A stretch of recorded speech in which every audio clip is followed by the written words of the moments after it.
जिस तरीके से मैंने देखा कि आज की खबर में चुनाव को लेकर एक बड़ी अजीब खबर आई कि अमरनाथ में बीजेपी और कांग्रेस का अलायंस और उसके बाद फडणवीस ने कड़ी नाराजगी जताई। इससे कांग्रेस का क्या है? देखिए, उसके लिए हमारे जो प्रदेशाध्यक्ष है, क्योंकि अमरनाथ मुंबई में नहीं आता तो मैं वहां के अध्यक्ष नहीं हूं, लेकिन हमारे प्रदेशाध्यक्ष ने शायद कार्रवाई की है और जो है वो जो हमारे पदाधिकारी है उनको जो है वो नोटिस निकाली है और उनके खिलाफ कार्रवाई कर रहे हैं। और लगातार अमित साटम जिस तरीके से आपके ऊपर आरोप लगा रहे हैं लगातार चुनाव के माहौल में, कैसे देखती हैं? नहीं, मैंने अमित साटम जी का पूरी प्रेस कॉन्फ्रेंस देखी और जिस तरह से वो बात कर रहे थे, मुझे ऐसा लगा था कि वो मुंबई के अध्यक्ष है, मुंबई के लिए कुछ विजन लेके आएंगे। लेकिन जब से वो अध्यक्ष बने हैं, सिर्फ हिंदू मुस्लिम करने के सिवा उन्होंने आज तक कोई बात नहीं मुंबई के लिए की है। और सवाल ये है कि जिस तरह से वो बात कर रहे थे कि वर्षा गायकवाड़ और उज्जवल निगम की बात कर, तो मैंने तो ये स्पष्ट रूप से कहा है कि वर्षा गायकवाड़ को लोगों ने चुना है और मैं जनता का बहुत आदर करती हूं। मैंने पहले भी 4 महीने पहले जब स्टेटमेंट दिया था तो मैंने यही कहा कि मुझे जो हराया है उनको मैंने नहीं हराया, लोगों ने उनको हराया है। तो लोगों का जो है वो रिस्पेक्ट भी करना चाहिए, उनकी बातों का ये भी करना चाहिए। और मुझे ये समझ में नहीं आ रहा है कि कहां से वो डेटा लेके आते, अपने स्वप्नों से लाते हैं या कहां से डेटा लाते हैं, मुझे पता नहीं। इतनी संख्या बढ़ गई, इतनी घट गई है। मेरा तो उनसे ये सवाल है, जो संख्या वो ला रहे हैं, सेंसेक्स तो हुआ नहीं 2011 से बाद में, तो कहां से डेटा लेके आ रहे हैं आप?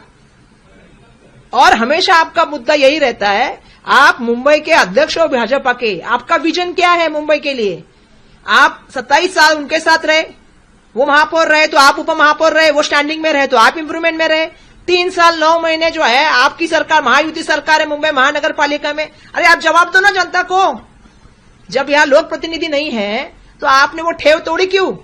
मुंबई महानगर पालिका को 12,000 करोड़ का टूट क्यों किया? आज BHT 2,000 करोड़ के तोटे में क्यों है? इसका क्यों नहीं जवाब देते? आपने सीमेंट कंक्रीट के रास्ते बनाने वाले थे, कितने बन गए? क्या मुंबई का हाल है? क्या घने कचरा का व्यवस्थापन आपने किया है? पानी के पाइपलाइन का टेंडर में भी कौन आना चाहिए, इसका निर्णय अगर मंत्रालय के फाइल से होता होगा। BHT की गाड़ी बंद करके प्राइवेट गाड़ी कौन करेगा, ये भी निर्णय मंत्रालय से आता होगा।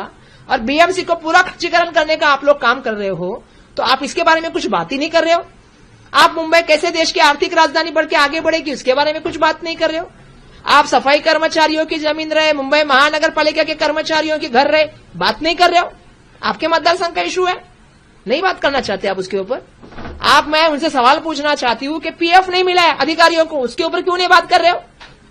तो आपको मुंबई के किसी भी मुद्दे पे बात नहीं करनी है। और दूसरा, वो हमेशा बात करते हैं, मुझे लोगों से भी ये सवाल पूछना है कि वो कहते हैं कि भैया ये जो बांग्लादेशी आए हैं, केंद्र में कितने साल से किसकी सरकार है? 11 साल हो गए। मुझे लगता है कि देश के गृह मंत्री कौन है जनता अच्छे से जानती है, और वो कौन सी पार्टी से है? भाजपा से है, बराबर है। नाम क्या है? अमित शाह। राज्य के मुख्यमंत्री हमारे जो है वो गृह मंत्री है देवेंद्र फडणवीस, कौन सी पार्टी से है? भाजपा से है। आपकी तो डबल इंजन सरकार है। फिर ये बांग्लादेशी आते कैसे है? फिर आपका कर क्या रहा है सरकार? ये निवडणूक यादी की बात करते, इतने वोट बढ़ा दिए। निवडणूक आयोग किसके कहने पे काम कर रहा है? कितने बार राहुल नार्वेकर के खिलाफ कार्रवाई हुई? कितने बिन विरोध कैंडिडेट निकले? कितनों को फॉर्म देने के लिए रोका गया? कितने के विड्रॉ किए? राज्य निवडणूक आयोग ने क्या किया? तो राज्य निवडणूक आयोग किसके कहने पे काम कर रहे हैं? राज्य निवडणूक आयोग उसको वेरीफाई करता है, राज्य निवडणूक आयोग उसमें रेक्टिफाई करता है, राज्य निवडणूक आयोग उसमें प्रिंट आउट करता है, प्रिंट करता है पब्लिश यादी। तो आप किसके सवाल उठ रहे हो? और कौन उसको चलाता है? भाजपा चलाती है। और आप डेटा लेके आते हो, आप ये सब चीजें बताते हो। तो एक चीज बताना चाहती हूं मैं कि आप मुंबई के ऊपर कोई बात नहीं करना चाहते, मुंबई की व्यवस्थापन के ऊपर बात नहीं करना चाहते, मुंबई की पायाभूत सुविधा, नागरिक सुविधा के ऊपर आप बात नहीं करना चाहते, आप सिर्फ धर्म की राजनीति करना चाहते हो। इसीलिए मैंने कहा कि हमने बार बार एक चीज कहा है। क्या कह रही हूं मैं कब से? विवाद नहीं चाहिए, हमें प्रगति चाहिए। विवाद नहीं चाहिए, हमको विकास चाहिए। विवाद नहीं, हमको मुंबई के लिए मिशन चाहिए, क्योंकि हमें तकलीफ हो रही है मुंबईकर को। आज सांस लेने में तकलीफ हो रही है, हम डेंजरस जोन में आके बैठे हैं, तो भी उस पर बात नहीं हो रही। तो किस चीज की बात कर रहे हैं आप? रंग बदलने की बात करें कि वही तो बात है ना। मुझे बताइए आज हमको क्या चाहिए? साफ सुथरी हवा, अच्छी सड़क, ट्रैफिक मुक्त वातावरण, अच्छा सार्वजनिक परिवहन। बात कीजिए ना उसकी, क्यों नहीं बात कर पा रहे आप? 4 साल तो आपके पास ही महायुति में थे, सरकार में आप ही के मुख्यमंत्री थे, क्यों नहीं कर पाए? आपने ठेव की तोड़ी मुंबई की। जब मुंबई में कोई लोक प्रतिनिधि था, स्टैंडिंग कमेटी नहीं थी, तो आपको कौन सा अधिकार था? तो उसका जवाब दीजिए पहले, बाकी बाद में बात